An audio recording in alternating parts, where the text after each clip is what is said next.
svolítið síðan að ég sá þig síðast. Já. Þú ert bara komið til Íslands núna. Já, allavega eins og Já. Ég náttúrulega bara alltaf á flakki, eins og fleiri.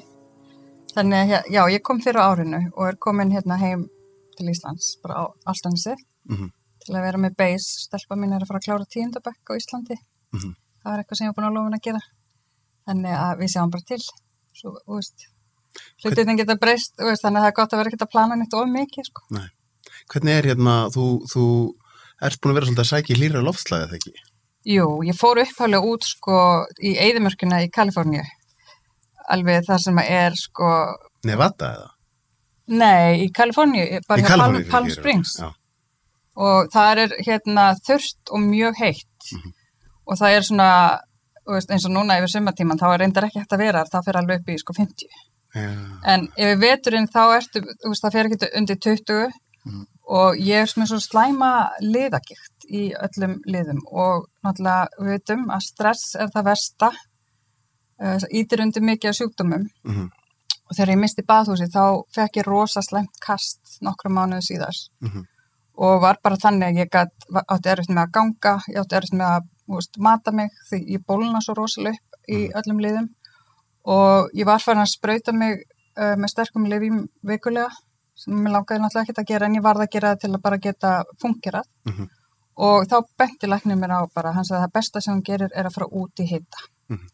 Þannig að ég á vini sem að búa þarna, Jón Óttar og Margrét á Palm Springs svæðinu, þannig ég ákveð bara að fara út. Já, Jón Óttar sem stofnaði Stöð 2? Já, hann er snillingur. Já, þannig að ég náttúrulega naut góðs að því að hafa þau þarna innan handar og ég og Isabella fórum bara 2 út. Nei, við fórum þetta 3 þau hundurinn stjarnan fór líka með okkur. Þannig byrjaði þetta. Hvað er það sem er svona gott við hitan? Það er bara ég tengi alveg við það. Já, svo mikill lækningamáttur í þessu. Og það er bara eins og núna þegar ég er heima, náttúrulega mikið kaldara, ég er með þurrsána heima sem ég fyrir á hverju meinasta mótni. Það bara heldur mig gangandi. Þannig að það er bara eitthvað við þennan þurra hita sem virkar mjög vel fyrir bólgunar í mér og þessa gikt. Þannig ég hafði á þessum tíma þá var þetta, ætla ég vera að sprauta mig með einhverjum lyfjum sem að geta haft mjög neikvæð áhrif á heilsuna hjá mér og allskyns mjög slæmar aukaverkanir eða ætla ég að fara til Kaliforníu. Einmitt. Já. Og þú valdi það? Ég valdi bara að fara til Kaliforníu. Bara allavega að pröfa. Ég náttúrulega, veist, það var ekkert í raun og veru sem hélt mér heima eftir að fyrirtæki var farið. Einmitt. Þannig að þetta var bara svona, ég var eiginlega á svona krossgötum og ég bara stökk af stað og ég held að segja kannski eitt orð sem að lýsi mér ágætlega og ég hafði ekkert hugsað þetta fyrir nýverið þegar vinkonum mína voru að tala við mig besta vinkonum mín, hún Nana sem var mín hægri hönd í baðhúsinu, hún sagði bara Linda, þú er svo kjörkuð. Ég bara, af hverju er ég kjörkuð? Hún sagði, það er ekkert margir sem myndu gera þetta og hvað þá einstæð móðir með barn, ég er búin að missa allt saman, þú bara flytur allt inn í eitthvað annað land, þekkir 2 á svæðinu. Þannig að ég læti ekki hlutina mikið stöðva mig allan, ég ætla bara ákveða að fara og veist, ef það gengur ekki þá bara koma tilbaka. En mér finnst þetta áhugaverð þegar þú segir þetta, því ég sé þið svona líka. Já, ok. Ég bara, mér finnst þú hugrökk. Já. Og alveg síðan ég hitti þið fyrst, þá hefur mér alltaf fundist það þig, En síðan sér þú kannski ekki sjálfa þig þannig. Nei, ég hafði eiginlega ekkert pælt einhvern veginn í eitthvað, þetta er bara partur af því hver ég er. Og ég er náttúrulega verið að æfa mig mikið í gegnum allskyns raunir oft og bara áskoranir í lífinu. Að, ég get annarkvort bara mistekist fyrirfram eða gert það á mistekist, skilurðu. Þannig ég get frekar að fara á stað og pröfa það. Það bara, er miklu meira hver ég er. En finnst þér eins og þetta hafi alltaf verið þú, eða er þetta eitthvað sem gerist það? Því það náttúrulega lítur að vera rosalega reynsla að verða svona ungfrú Ísland og síðan ungfrú heimur og fara að ferðast út allan heim, þá er bara einhvern veginn svolítið tekið af þér sá möguleiki þú þurfir ekki að fara í gegnum brjálaðan lærdóm. Já, það var alveg svolítið, En í raun og veru, þá er ég ekki orðin 15 ára þegar ég fer að heiman. Ég elti vinkonum mína sem er ára eldri og fer með henni heimavistaskóla og Laugum í Þingeyjarsýslu. Þó ég hefði alveg getað klárað 9. bekk á Íslandi. Nei, já, Vopnafirði. Þannig að það er alltaf einhvern kjark í það það að þú ætti að spyrja mig út í kjark, þá hlýti ég hafa haft einhvern kjark að þora að fara 15 ára og 16 ára ákveði bara engir aðri vinnum mínir að gera, þá fyrir ég skiptinu við til Bandaríkjanna. Þannig að ég er svona allavega að byrja að snemma að fara svona eftir draumum mínum allavega. Ég var að hugsa það sko, ég var að segja það bara við krakkana hérna frammi að sko Kári Stefánsson kom inn það sem fyrsti viðmælandi í þáttinn og svo er ég að hugsa svona eitthvað svona það sem þú og Kári er kannski sameiginlegt þegar þið bæði prófað að vera bara bæði gallaskýrtu. Bæði gallaskýrtu, nákvæmlega og svo hafið þið bæði prófað kannski í bara talsvert langan tíma að vera frægasta fólk á Íslandi. Það kom alveg langur tími þar sem þú varst bara svona bara þekktasta manneskja á Íslandi kannski og það er alveg eitthvað sem fáir upplifa og hefur bæði kost og galla. Hvernig lærdómur er það? Sko munurinn á þér og Kári kannski, þú náttúrulega ferði þetta miklu yngri. Já, ég veist að ég þekki ekkert mikið annað, sko, ég var 18 ára. Einmitt. Þannig ég hef alltaf verið, þú veist, svona public figures. Já. Þannig ég kannski hef ekkert mikið að segja, þetta er bara svona bara er lífið. Já.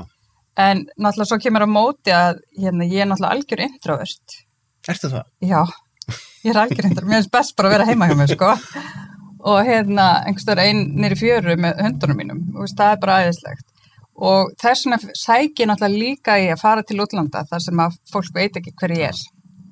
Þannig að ég finna alveg mun til dæmis að hafa verið úti núna í rúm 3 ár, þar sem ég bara svona, fólk veit ekki hver ég er, og svo koma heim og það byrja að snúa sig við. Veist, ég þarf aðeins að setja mig í gírinn, sko. En já, svona er þetta bara. Já.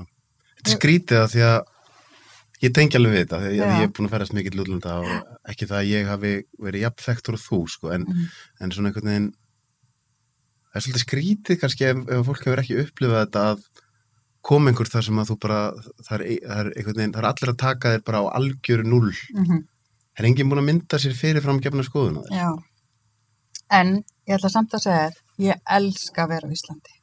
Íslandi er frábært. Og ég finn það ennþá meira núna. Þegar ég er búin að vera svona í burtu. Það er nefnilega alveg frábært. Ég þurfti að komast í burtu og ég held ég aldrei verið jafn sátt við að vera þarna eins og núna. Bara vera komin heim í húsið mitt út á Álftanesi, vakna við öldunniðinn, fuglasöngur, stundum ömulegt við. En ég meina það er gott. Það eru kostur og gallar og kostirnir eru meiri. 100% saman það því ég mitt var í Kaliforníu í talsverðan tíma og Kaliforníu er smá svona draumur á jörð, það er frábært veður, það er endalaust úrvala veitingastöðum, kaffihúsum, það er fólk svona það er fólk á hæstu svona svo í sletti levelum í öllum, þú veist, ef maður langar að gera eitthvað og svona, en það er maður líka með bara einhvern veginn þetta bandaríska samfélag sem er alveg að mörgu leyti rosalega skrítið. Og með Trump líka sér. Já, einmitt. Og það er rosalega skrítið, þú náttúrulega nærið kannski aðeins í skottið á, eða svona byrjunin á COVID eða svona þegar ég var komið til Kanada og við skulum bara hafa alveg eitt á hreinu þó þetta sé Norður-Ameríka Kanada og Bandaríkin þú getur ekki borið það saman sko. Ég meina Kanada, þeir eru með alltaf svona ég myndi segja svona góða frá Bandaríkjunum svona með lífstílinn, en þeir hugsa eins og Evrópubúar, náttúrulega búin að vera undir bresku krónunni. Þannig að það er alveg tvennt ólíkt. En þú varst búin að vera í Bandaríkjunum dálítinn tíma þar á undan. Já. Ég upplifði þetta ég var þarna haustið 2017 þá var að byrja svolítið skrítið út af eftir að Trump er kjörinn forseti og svona rasismin og meira komið á yfirborðið og svo er þetta bara búið að vera færast í vöxt sko. Já, ég meina við eigumæla held ekki einu svona eða orðum á það sem þessi gaur er að gera sko. Nei, en ég er að meina bara bandarískt samfélag sko. Já. Það er svolítið svona sérstakt einhvern veginn staðan. Ég vil samt ekki setja alla undir sama hatt þegar bandaríkjumenn upp til að hópa eru frábært fólk svona það sem að ég þekki sko. Já. En svo náttúrulega rasismin og allt þetta er náttúrulega... Já, en það er með þetta svona bandaríkja menn og síðan bandarískt samfélag sem eru svona lögin og reglurnar og herinn og lögreglan og byssarnar og það er svona ég ger oft greinamun á milli íbúan í landinu og síðan einhvern veginn regluverksins í landinu. Já, eins og bara þarna second amendment að þau með vera með byssur. Ég meina það er náttúrulega bara rosalega skrítið eins og fyrir mig að fara stelpa mín var í skóla, middleskóli í Ameríku og öryggisverðirnir þeir gangu með byssur á sér. Það var náttúrulega bara... Í grunnskóla? Í grunnskóla og mér var verulega brugðið við það.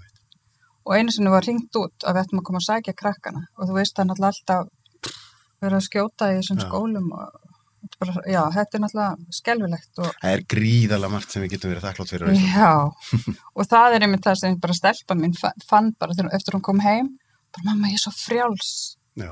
Af því úti þá þarf ég að keyra henni alltaf í skólan og sækja hana og það er ekkert verið bara, ég ætla að skreppa hérna, fara að fá mig sushi. Það er ekkert svoleiðis eins og ég er. Eða nú er hún komin á vespu og er eitthvað svona, bara að fara sjálf. Þetta var ekki möguleiki úti. Allavega ekki Bandaríkjunum, sko. Ég sé að það er rosalega fallegt samband á milli ykkar vægnana. Þeir eru rosalega mikla vinkonur. Já, við höfum bara alltaf verið meira og minna 2 saman. Já. Við erum mjög nánar. Hún er náttúrulega, sko, hún er að vera 15 ára núna, henni finnst ég ekki alveg jafn töff og ég var. Er það ekki? Nei, ég átt alltaf erfitt með það. Já. En hérna, já, við erum mjög nánar og hún er náttúrulega alveg að besta sem að ég hef áorkað í lífinu, sko. Já. Það er bara dásanlegt. Þegar færum aðeins aftur í þennan tíma þegar þú verður ungfrú heimur. Og svo ferðu í ferðalögan í kjölfarið og þú sagði nýverið frá því einmitt þarna þegar þú lendir í ykkur í, hvað var það, El Salvador? Já, það er alltaf rænir. Já, hvað gerðist þar? Ég var nú ekki mikið að pæla rosa mikið í því fyrir en ég fór að stúdera stjórnmálafræðina. Já. En það voru sko náttúrulega górilur í El Salvador á þessu, þetta var 89, það var borgarastyrjöld og Miss World er rosalega stórt brand í Suður-Ameríku og svo í Italíu og um Asíu. Og þarna sko lok 80s, hvað er það, 9. áratugurinn hjá okkur, já, ég ruglir alltaf, að þá er sérst flogið inn í landi þegar það var lokað og það var ekki hægt að koma með lyf og Miss World vinnur, stendur fyrir það að vinna með bástöðnum börnum. Og það var munaðleysingahæli og það voru engin lyf og það var bara nunnur sem rákuða og engin peningar, þannig við komum með lyf frá Bretlandi og flugum inn í landið og svo var held einhver tískusýning þar sem að ríkasta fólki kom að borgaði og ég var á einhverju tískusýningu og þetta var allt notað fyrir munaðleysingahælið og bara að sjá þess að krakka, það var nú bara reynsla út af fyrir sig sem ég mun aldrei gleyma, bara óþrifnaðan allt sem var í kringum, þetta var mjög átakanlegt. En og svo voru vopnaðir öryggisverðir með mér þarna út allt og þú heyrði bara sprengjur og læti á kvöldin, sko, þetta var náttúrulega bara styrjöld.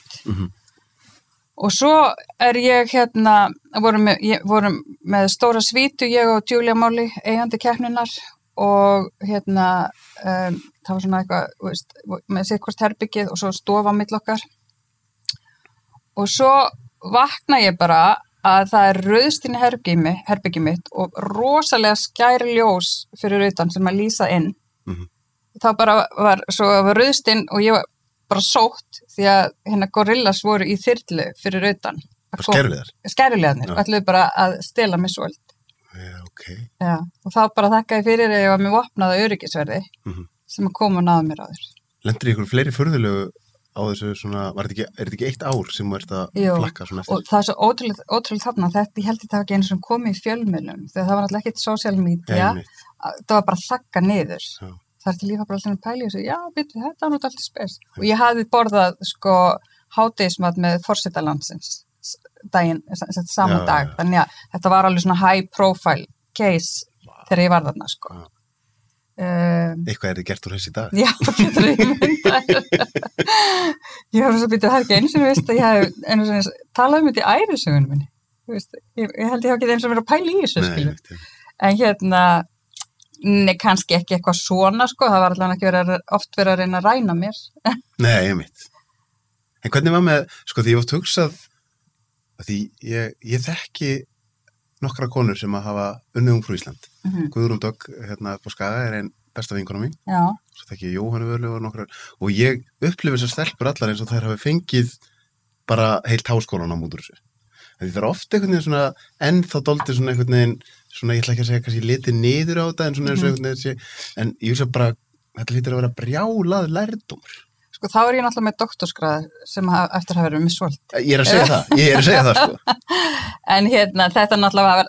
Ég segi bara, þú þarft að þroskast rosalega rætt. Þú þarft að fá æfingu í áliti annara, þú þarft að fá æfingu yfir í fjölmiðlum, þú ferðast út heiminn. Þetta bara alvöru reynsla. Sko, á þessum árum var þetta náttúrulega aðeins á öðru leveli kannski, þá var ekki litið niður á þetta. Á þess, 80, 70, 80, 90. Það er kannski öðris í dag, en Ég meina svona ákveðin hóp, mér er kannski að tala um svona mentasnopshópurinn einhvern veginn. Já, ég meina... Var það ekki þannig þá? Nei, en til að hugsa þessar stelpur í dag, ég meina þær eru arkitektar, læknar, stelpundar sem eru að vinna. Það eru hámenntaðar stelpur, þannig að, og þeir eru að koma svona inn með, feminísk viðhorf gagnvart þessu, því að, ég er sjálf feministi, en konur eiga hafa þann rétt að geta valið hvað þær vilja. Sjálfsögðu. Og líka ef það vilja fara í fegurðarsamkeppni. Það var ekki bara, þú mátt bara vilja þessa leið en ekki þessa. Nákvæmlega. Þannig að það er alls svona þversögn oft í þessu finnst mér. En hvað varst það að spyrja mig?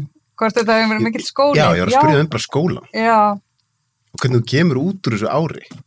Já. Svona þú ert búin að ferðast og búin að fá allir þessa athygli og það lítur að fara svolítið frá því að vera bara saklaus ung kona yfir í að vera allt í hennu bara búin að þroskast ég veit ekki, 10-15 ára. Ég meina, ég kem náttúrulega bara sem skiptinu mig frá Bandaríkjunum, alveg 10 kílóum á þung eftir að hafa bara verið að borða franskar og hamborgara í Minnesota og bara, ég man ekki hvort það var 6 eða 12 mánuði seinna.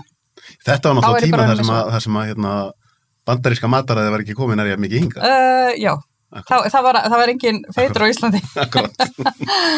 Og já, ég meina þetta er svaka skóli en ég kom mjög vel út úr árinu minn sem misvöld og ég myndi aldrei hafa viljað sleppa því. Nei.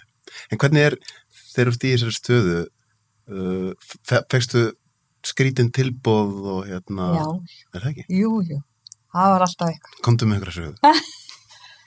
Þetta er bara svo það er svo langt síðan ég er búin að gleyma þessu eins og þú segir til dæmis ef ég myndi ekki til dæmis var ekkert að kippa mér upp eða mér hefur verið mannráns tilraungerð það var einhver það var í Boston þá var ég að vinna fyrir Icelandair eða Eimskip eða eitthvað þessum félagum og þá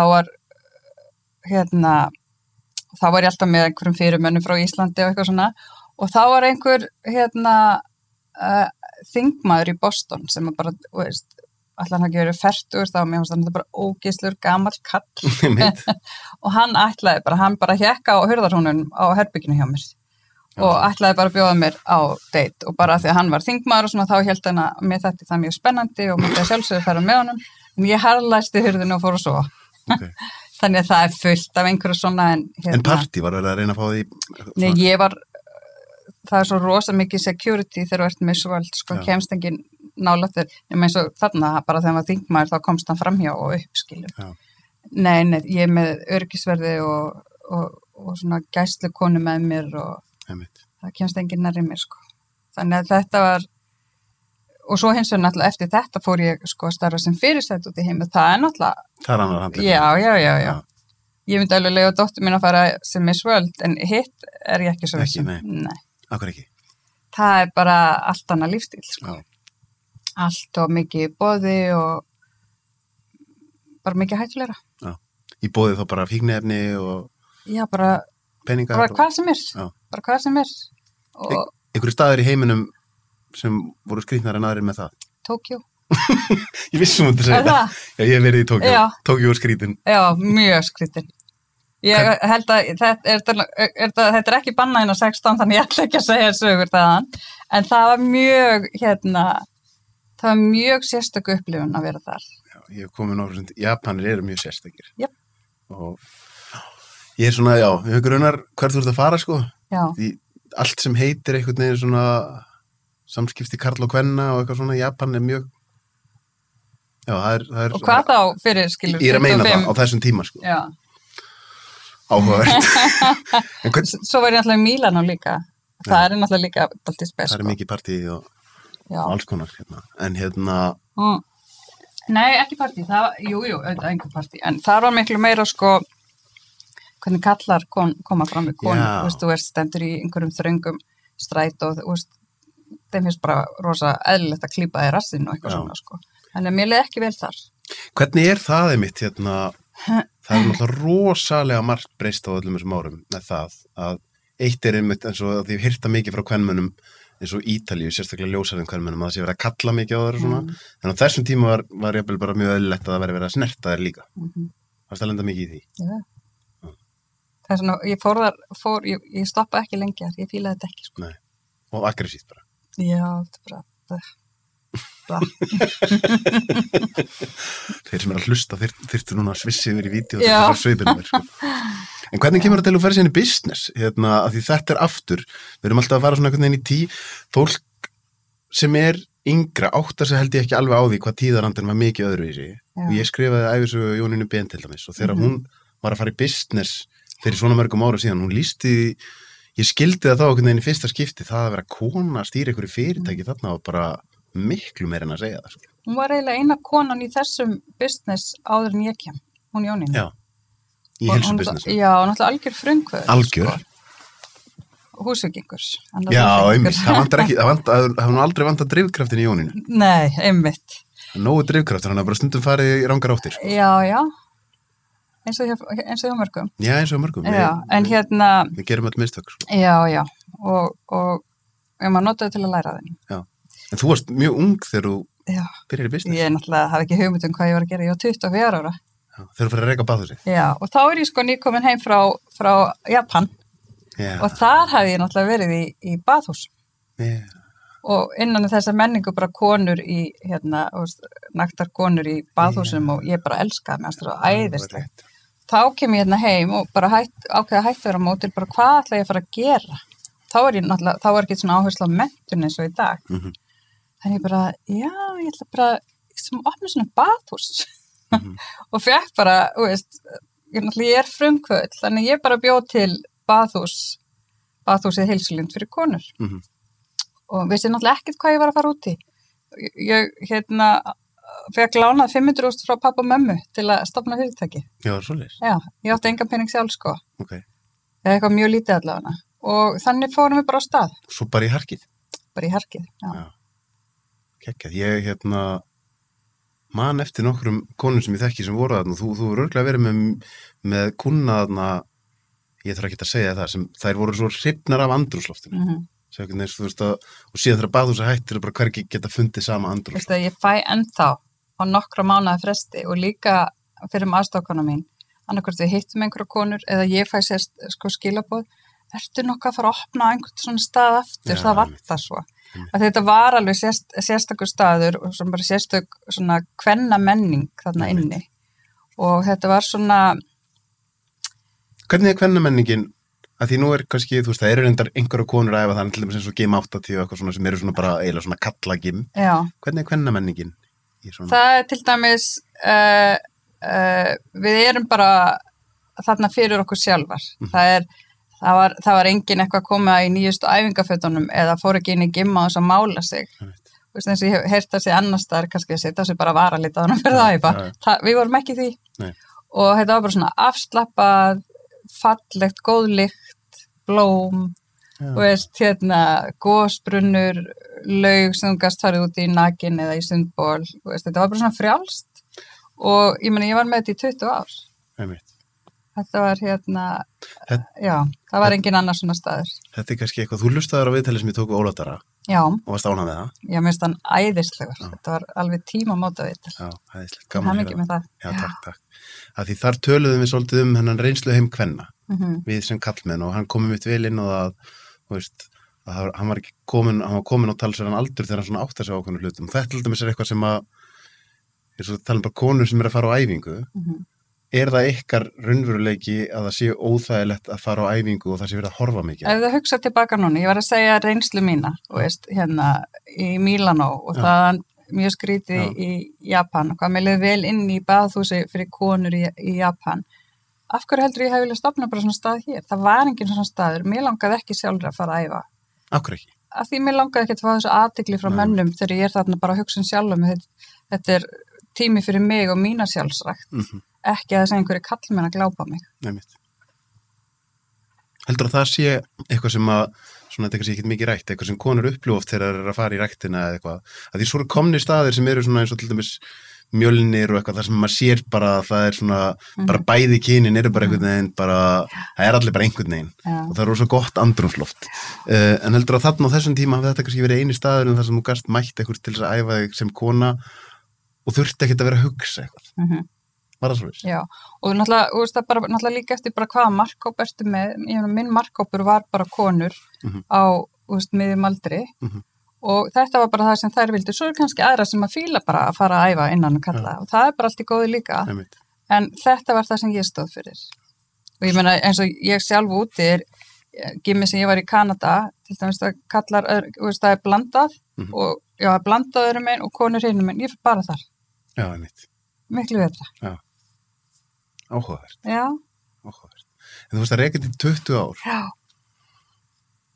Það hlýtur að hafa verið rosa högg og bara áfall þegar að þú þurftir að hætta því. Hvenær er það? 10. desember 2014. Afmælisdagur minn? Í alvöru? 10. desember? Er það? Já. Merkistagur. Hvað var ég að gera á afmælinu mínu 2014? Man það ekki. Já. 10. desember, áhugavert. Já. Áhugavert. Já, það var... Var það út af, þá voru leigusamningar og alls konar vesen? Alls konar vesen með leigusamning. Við fluttum þannig inn í Smáralind til Reyins og bara ég held í passi minn og bara segja ekki neitt hérna, lagalega séð. Já, ég skilji. En það var þannig að húsnæði var ekki tilbúið og ég, til að gera mjög langa og flókna sögu stutta, þá var ég búin að tapa rosalega miklum pening, yfir 100 milljónum á þeim tíma þar sem þetta var ekki tilbúið og náðu ekki samningum að þeim samningarnir voru mér ekki í hag. Ég var vitlaus að treysta. Merkileg. Já. Og, eða einföld kannski, ég veit það ekki. Ég er nú samt ekki mjög einföld. En það er alls ekkert einföld. Já, það er stundu gott að vera einfald. Já, eða bara að treysta á það góða. Já, einmitt, maður verður að halda því áfram, sko. Já, og en þetta gekk ekki og í dag er ég mjög sátt við þetta. Því að ég hef unnið þannig úr því og það er bara endalaust tækifæri komið til mín eftir þetta og ég er búin að mennta mig stanslaust síðan. Já. Og já, ég er bara mjög glöð. Ég meina 20 ára lífi minnu æðislegt og svo bara kom annað tímabil. Ef þú hefur spurt mig, kannski sama árið, þá hef ég ekki komið sama svar núna að þetta væri bara búið og ég væri bara glöð og sátt, en ég er náttúrulega búin að vinna mikið í öllum þeim tilfinningum sem að komu upp og vonbrigðum og bara hræðslu og öryggisleysi þegar ég missi allt. Ég er búin að vinna í því mjög mikið og ég bara trúi því að þetta átt að gerast. Og svona áföll og erfileikar stundu þar bara alveg svona sláman niður bara til að maður skipti aðeins og já, ég ætti að fara hingað aðeins að beygja út af brautinni að já, ég bara trúi að svona er lífið. Og svo líka svo gott að muna að lífið er ekki alltaf dans og rósum. Það er ekki, það á ekki að vera fullkomið. Lífið er bara 50-50. Helmingurinn bara glatað og erfitt og fullt af verkefni sem þeir að fara í gegnum og hinn helmingurinn bara æðislegur. Það er ekkert okkar, alveg sem að hvað við setjum upp á Instagram og social media. Það er ekkert okkar sem á hið fullkomna líf. Ég hef allavega ekki hitt að manneski enn. Ekki það. Nei, en þegar við bara sættum okkur við það að lífið er bara svona 50-50, þá verður allt einhvern veginn bara, já, ok, þá kemst ég alveg gegnum þetta.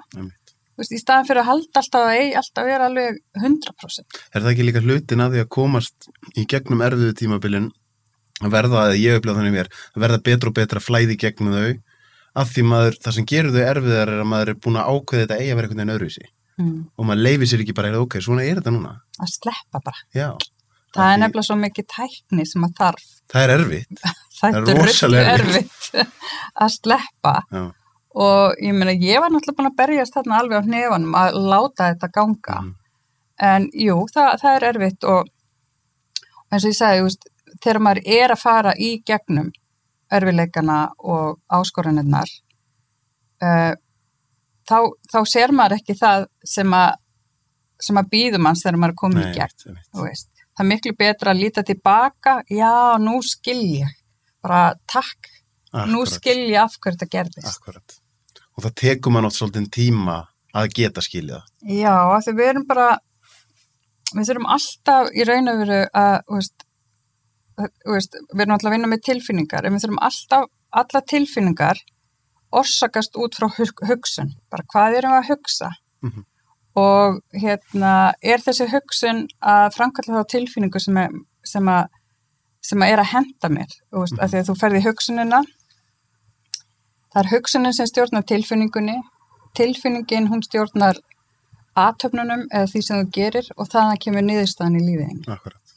Þannig að þú getur tekið alltaf aftur tilbaka á huganum og bara farið að vinna með hugsanastjórnun og vinna í að breyta vana hugsun. Þegar út frá henni, ef þú ert til dæmis alltaf bara í, gengur ekkert, bara í volaði, þá líður, þá ertu ekki bara, já, þá ertu ekki svona. Því að þá kemur önnur tilfinning upp, alltaf út frá hugan, eða því sem ertu að hugsa og þannig kemur niðurstaðan í lífi. Já, einmitt. Þannig að mér finnst þetta svo merkilegt, það er svo gaman að pæla í þessu. Já, áhugavert. Ég hef stundum síðan prófað að fara í hinn endan og æfa mig í að hegða mér óháð tilfinningu og síðan býr hegðunin til jákvæðari hugsanir sem búa síðan til jákvæðari tilfinningar. Ok, þú verður að segja þetta aftur. Það að segja, ég var eitthvað mörg ár svona, fannst mér að vera meiri fangi þess að ég var með einhverja tilfinningu og þá gat ég ekki farið í athöfnina því mér leiði ekki hannig. Svo fór ég að æfa mig meira markvisst í að láta lappirnar taka með einhvern. Það að segja, alveg saman hvernig mér líður, þá ætla ég að hegða mér eins og mér líði öðruvísi. Af því að þá byrjar örgla í niðurstöðinu, bara hvaða niðurstöðu viltu fá. Þaðan fyrir í athöfnina, þaðan kemur tilfinning. Sko. Já. Þannig að það er þessi lúppa, sko, hugsun, tilfinning, hegðun og síðan byrja þessi lúppa að spinna meira upp á sig og allt þetta, sko. Þetta, sko, ég náttúrulega er búin að vera að læra þetta life coaching og það snýst þetta. Og þegar ég bara, já, þetta var bara svona, þegar kveikna bara á peru. Já, bara hugsunum mín, hún framkallar tilfinninguna.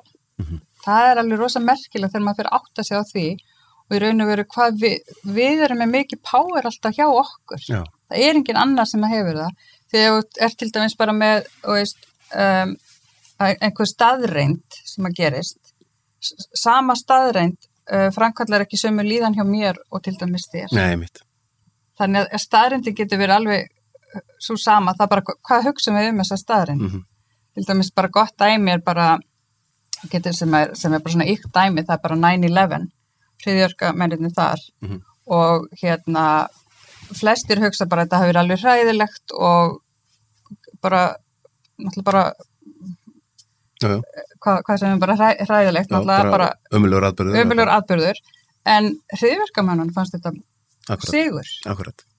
En atburðurinn er hinn sami, þannig að þú getur alltaf valið, þannig að þetta sýniði bara munin á hugsunarhættinu. Hárrétt. Já, þannig að þetta er oft líka orðin kannski bara vani hjá okkur að fara í einhverju svona hugsun, þar sem við erum að tala okkur niður, þá kannski verður niðurstaðan í lífi okkar ekki svo sem við viljum. Þannig að alltaf fara aftur í hugsunum. Já, einmitt. Hvernig er af því þegar ég sagði á hann þetta sem vinkonur segja við að þú verir sko hugrakk eitt af því sem ég finnst einkenni oft hugrakkt fólk er að það mitt tekur högg en heldur áfram. Ég er sérfræðingur í. Já, ég ætlaði einmitt að spyrja það svolítið út í það því ég sé svona bæði í gegnum einmitt þetta sem við erum búin að tala um baðhúsið og síðan líka hlýtur að vera eins og með fjölmiðla sko. Að kom langt tímabil þar sem að þú gast ekki átt vin öðruvísi en að það veri bara komin fyrirsögnum að þú veri komin í samband með einhverjum Ég fór bara með vinum minn með bíó. Já, þetta lítur að svolítið skrítin veruleiki. Já, einmitt. Og þetta kannski venst aldrei svona 100%. Nei. En svo bara aftur, hvað ætla ég að kjósa að hugsa um þetta? Einmitt. Fólk má alveg hafa eitthvað álít á mér, það má alveg finnast eitthvað.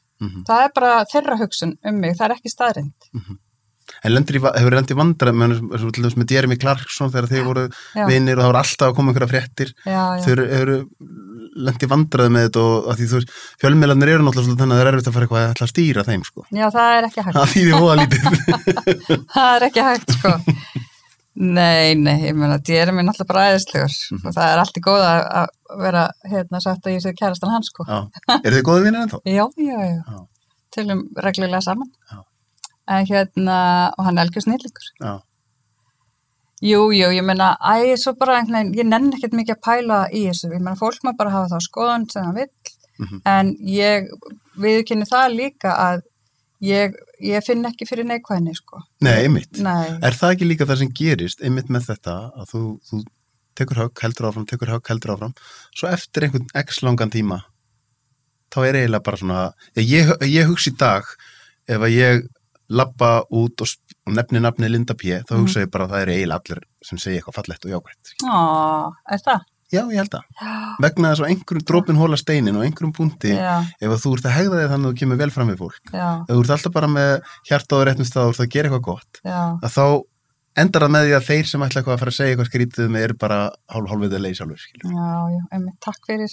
Upplifir þetta ekki sjálf? Að einhvern veginn bara... Jú, ég upplifi, eins og ég sagði, ég fann svo núna þegar ég kom heim eftir að hafa verið í burtu, að stoppuð og fólk segir mjög fallega hluti við mig. Einmitt. Þannig ég, ég er bara að njóta þess. Mér finnst það æðislegt auðvitað, fór ég gegnum alveg, allskins kjaftasögur og eitthvað, en það ég held að ég sé nokkuð laus við það, sko. En maður verður að kunna það, mér stundum þess að ég veit ekki hvort það sé íslenskt eða eitthvað, að kunna taka rósi og kunna trúa því þegar fólk segir eitthvað fallegt. Því maður stundum verður expert í að einhver, ég man, þekkir Tolla Mortens.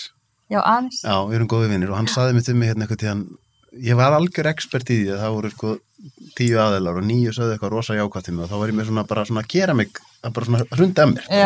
Svo kom einhver einn og saði eitthvað neikvætt og þá tók ég það alveg svona djúpt inn í hjartað. Og núna með allir þessari vinnu í öllu þessi ár, þá er búið að snúast við, sko.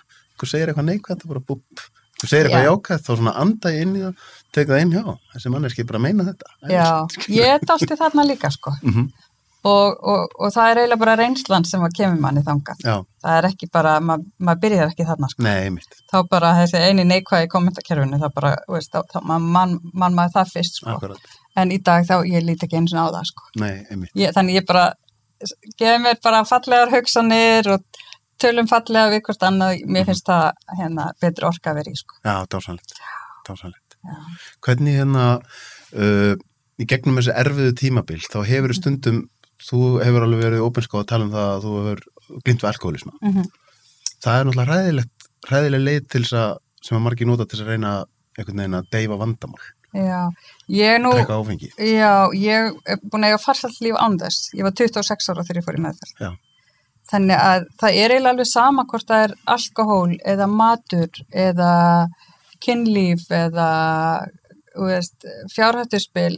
Við erum alltaf, við erum alltaf að reyna að deyfa einhverja tilfinningar sem við ráðum ekki við. Og það skiptir engu máli hvað eins og þau segja á amerísku bara your drug of choice, hvort sem er matur, kynlíf, áfengi, hvað sem er. Þetta er allt sami pakkin sem við erum að díla við og þetta er bara þegar við þorum að leyfa okkur að upplifa tilfinningar. Já. Þá verður þetta allt svo miklu auðveldara. En ég notaði þegar ég var þarna yngri, mitt svona erfiðasta tímabil var svona 24 til 26. Þá var ég náttúrulega að díla við áfallastreituröskun eftir mjög mikið ofbeldi í sambandi. Já. Og ég hafði ég hafði engan til þess að leiðbeina mér í raun og veru og ég notaði áfengi til að deyfa mig og það kom mér eiginlega bara í gegnum það tímabil. Annars efast ég að ég væri bara hér til að tala við þig. Þannig að það var bara gott, ég þurfti á því að halda þá og það kom mér þangað sem ég þurfti til þess að láta þessu eiga sig. Að notaði ekki til þess að vera að deyfa mig. Ég skil. Ég var góðan vin við kollum, en er ekki alltaf lykilatriði í þessu sem þú ert að segja núna með að deyfa sig? Að vera meðvitaður um að maður sé að deyfa sig. Og jafnvel, þá byrja maður að, ég segi, ég á 2-3 góða vinnu, ég segi alltaf að nú þarf ég að segja með hans, þegar ég fara að geta eitthvað kekspakka og ég veit ég er að geta hún í tilfinningar en þá allavega get ég hlegið að því bara æja sælum minn, bara, þú ætlar hérna að láta keksið bara laga þessar tilfinningar, frábært og það bara alveg lagar það í 10 mínútur ekki það einsinni valla það, nema maður borðið hægt þannig þetta bara, við erum öll með eitthvað sko. Já, það er svolítið svoleiðis. En það er rosalega margt einmitt búið að gerast á þessum árum með því þú sagði með áfallastreitu. Í því, mér finnst svo flott hvernig það er að koma upp kynslóð núna sem að ætti að vera einhvern veginn miklu færari í að eiga við hluti að því bara umræðan er komin svo langt. Já, einmitt. Það er rosalega jákvætt því að þú sér til dæmis eins og þarna ég á þessum árum þá, náttúrulega í ofbeldissambandi og fólki kannski í kringum ég vissi ekkert mikið hvað var að gerast. Og svo þegar ég kemst út úr því, þá er ég bara, fyrir vinnuna og kem svo heim og deyfi mig á kvöldin. Það var eina leiðin fyrir mig til að komast bara í gegnum það. Sem betur fyrir komið upp núna að fólk þorir að segja að þegar það lendir í erfiðleikum, það þorir að segja einmitt eins og þið Ólafur Darri voru að tala það er á kvíðalyfjum eða þunglyndislyfjum. Ég fór sjálf á,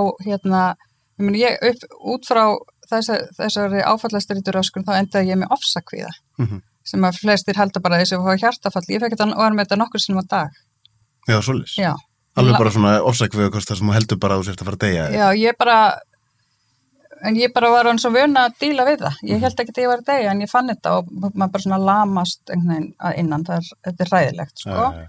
En út frá þessu þá fyrir ég sjálf á kvíðalyf og það opnaðist bara nýr heimur fyrir mér þegar ég fekk þessa aðstoð á sínum tíma. Já, gerði það mikið fyrir þig?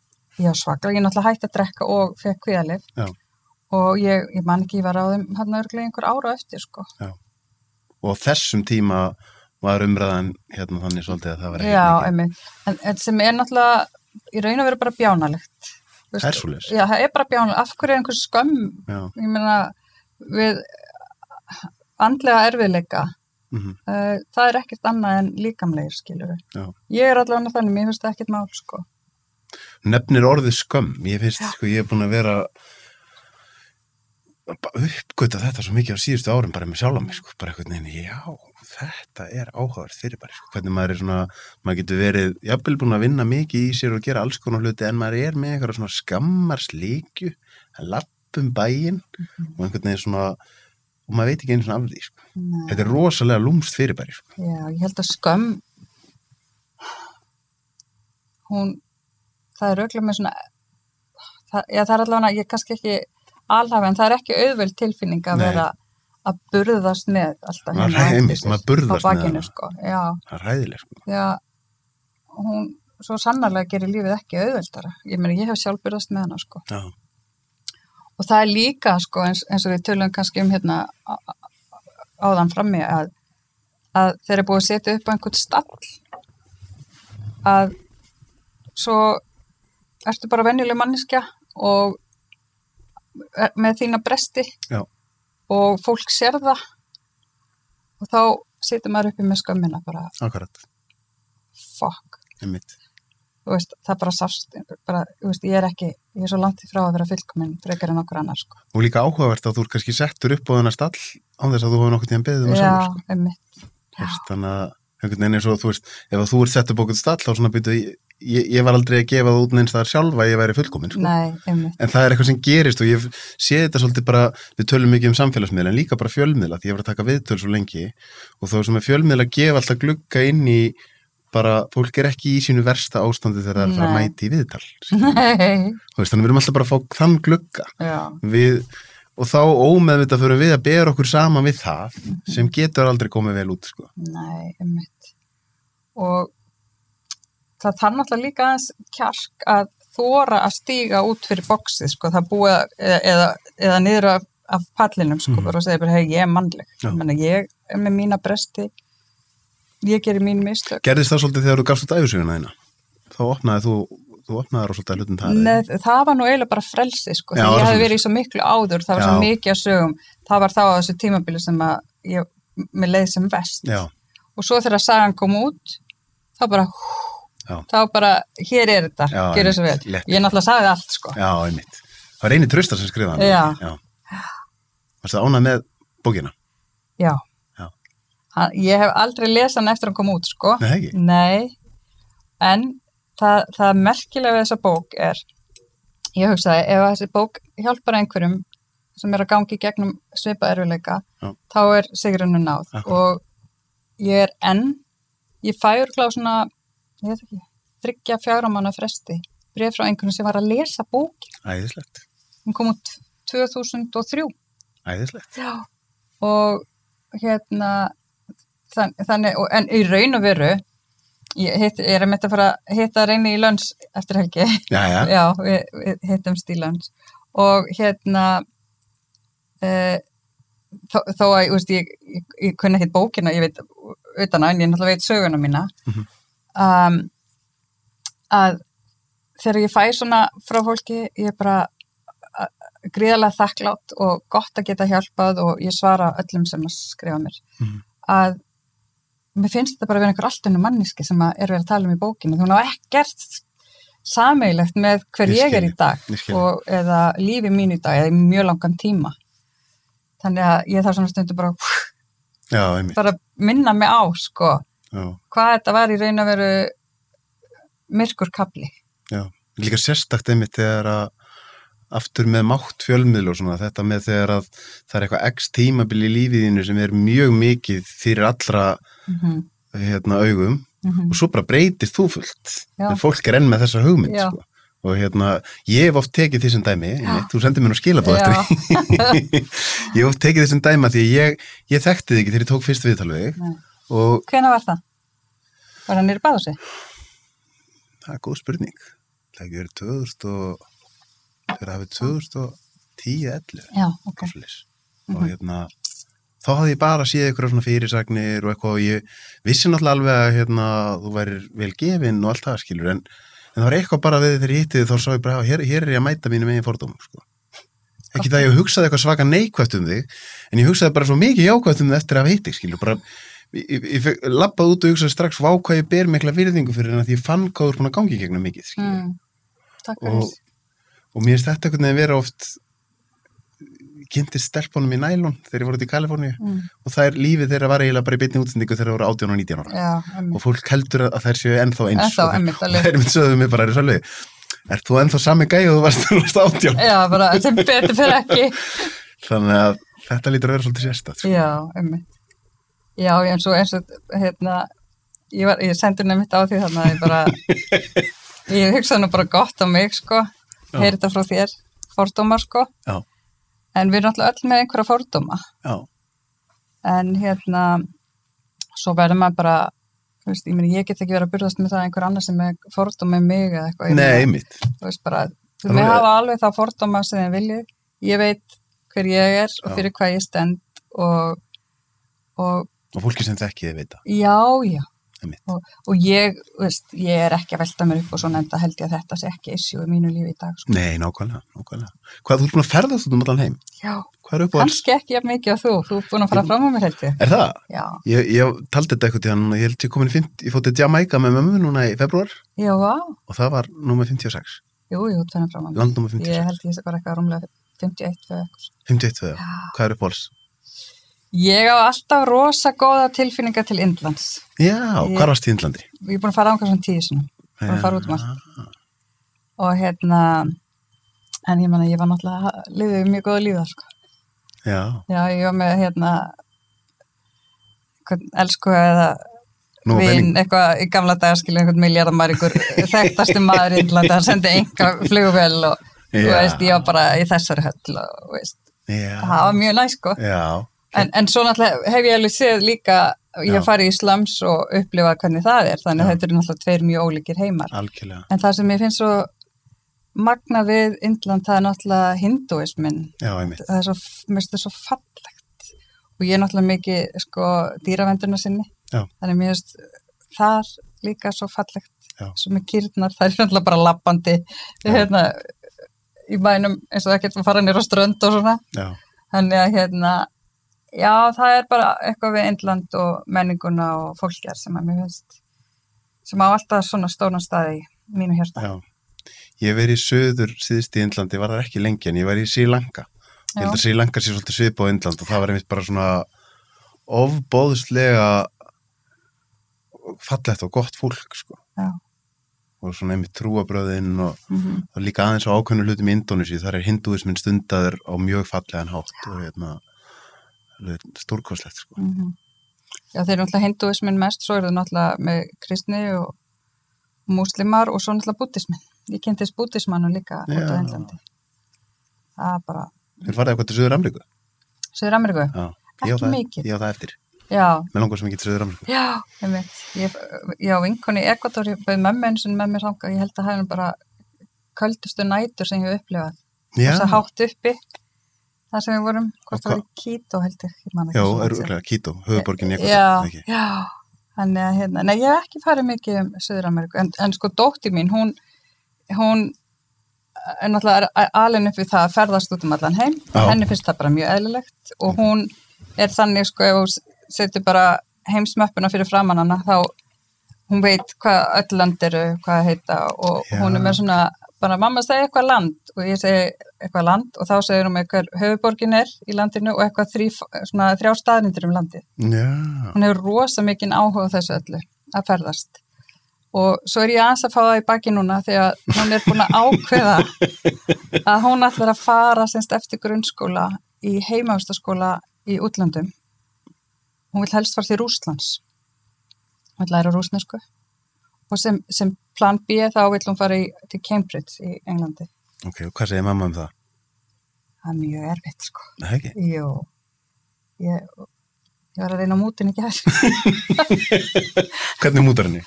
Hún vilt ekki fara bara í MR eða hún vil fara sko, hún ætla frá EB-braut sem er International Baccalaureate sem er svona hraðbraut í námi, hún er mikil námskona. Já. Og og ef þú útskrifast frá EB þá er bara opinn, þú getur farið í alla bestu háskóla í heimi og þú veist í Ivy League og í Stanford og Harvard og allt þetta, ég náttúrulega get ekki þegar 15 ára krakki með þessi markmið þá get ég náttúrulega ekki sagt bara nei, verði heima hjá mér. Er hún alveg með þessi markmið? Já. En hún er ekki búin að ákveða hvað hún vill læra en hún ætlar að ná sér í góða menntun. Pappinn er í læknir þannig hún er alveg svona, ég hef alltaf alveg hann upp í því sko. Hvert langar hann að fara í Rússlandi? Hún vil bara fara í þennan skóla, þetta er einkaskóli sem er svona alþjóðlegur með þess að EB-braut, hún var í honum í Kanada og hann er með í annarkvort í Moskvu, hún fara ekki á langar. Akkur ekki? Að því. Er mamma með slæma reynsla á Moskvu? Nei, já, come to think of it. En svo er í St. Petersburg og svo eru í Cambridge. Já. Og þið lýst best á Cambridge eitthvað. Já, og ég sagði hennar, já, var það ekki bara sniðugt, ég fengi mér bara íbúð, þannig ég geti bara verið þarna rétt hjá, og hún alveg, mamma, pointið er að fara í burtu. Ég bara... Já, töff. Já, töff. Með enga barnið mitt, sko. Já, þetta er töff. Já, þannig að ég er að vinna í þessu. Já, múta betur. Múta betur. En hvað með þig? Þú ert komin inn þú ert bara á kafi í heilsu bransanum. Já, elskar það. Já.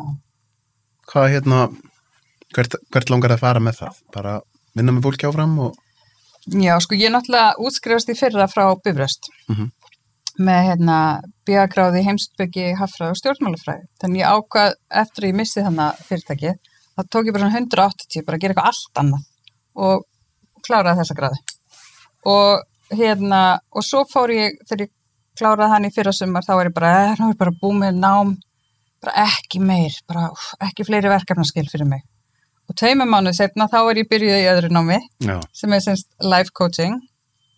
Það er ekki tilnætt almennilegt orð finnst mér á íslensku, það er svona lífsþjálfun og með áherslu á weight loss eða þyngdartap. Okay. Og þetta er svo skemmtilegt. Ég elska að vinna við þetta og þarna fer ég alltaf ég er að vinna alltaf með hugsunarstjórnum. Þannig eins og það sem ég er í vinna út frá þessum fræðum eins og bara með þyngdartap þær eru ekki að fá matarplan frá mér. Nei. Þetta fyrir allt, ég er að kenna með hugan og búið til grind utan daginn og allt sem að fylgja þessu. Læra inn á, eins og þú veist að segja, þegar þú nærið keksbakkan, þá ertu ekki að svara líkamlega hungri, heldur tilfinningarlega hungri og læra munin á þessu. Svo er ég með tól sem heitir hungurkvarðin þar sem er semst frá semst plus 10 þar sem þú ert alveg pakksett og mínus 10 þar sem er bara mjög svöng og læra að finna hvar á hvarðanum þú ert þegar þú ert að borða. Já. Því þetta er svo mikil, þetta er sem ekki vani bara ná sér og í millibita. Þannig að láta þið vera að borða sko innan plus 4, mínus 4. Þannig Skil. Og veist, halda því þannig og svo er ég náttúrulega með fasta með hléum. Þú ert að gleyða því líka? Já, ég gera það en ég ætla nú ekki að ljúga, ég er búin að svolítið línu það på sikarði. Ég finnst það svo gott. Já, það er æðislegt. Þannig ég er bara svona að kenna þessi fræði og hérna ég meina ég er bara komin aftur í það sem ég er búin að vera að gera lengi nema ég er búin að bæta við þekkinguna og svo náttúrulega var ég líka búin að mennta mig sem heilsuráðgjafi. Þannig að hérna ég bara er að vinna ég fer alltaf að vinna með konur, mér finnst það skemmtilegast. Konur bara 40 plus og bara hjálpa að bæta lífsitt. Það er bara svona, það er ástríða hjá mér. Mér finnst þetta svo gaman. Æðislegt. Hvað ráð myndirðu gefa sjálfur þér? Ég ætla að koma með eina stóra núna. Það sí og seinnipartinn. Já. Hérna, ef þú væri núna með alla reynsluna sem þú ert með, segjum 18 ára Linda. Hvað ráð myndirðu gefa 18 ára Lindu með reynsluna sem þú hefur?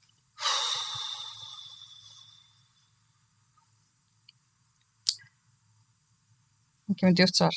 Ok, svolítið. Nei, það er ekki. Jú, hérna, ég myndi segja, lærðu að hlusta á innsæið þitt. Það er kompassinn. Það er kompásinn. Því að það hefur oft verið mér fjötur fót að finna hvað innsæið er að segja mér en hlusta ekki á það.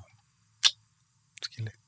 En ef við tækjum þetta víðara og þú verður með skilaboð til annar en þín og ég spurt nokkra hérna að þessu og þú verður með auglýsingarskilti sem að allur heimurinn mætti sjá í einn dag og það bannaði að segja addið mér á Instagram eða eitthvað slíkt. Bara eitthvað skilaboð. Ég myndi segja svo manneskja sem skiptir mestu máli í lífinu ert þú sjálf. Dásamlegt. Góð lokaorð. Æðislegt að fá þig í heimsókn. Gaman að koma til. Bara alltaf gaman að sjá þig. Takk fyrir komuna.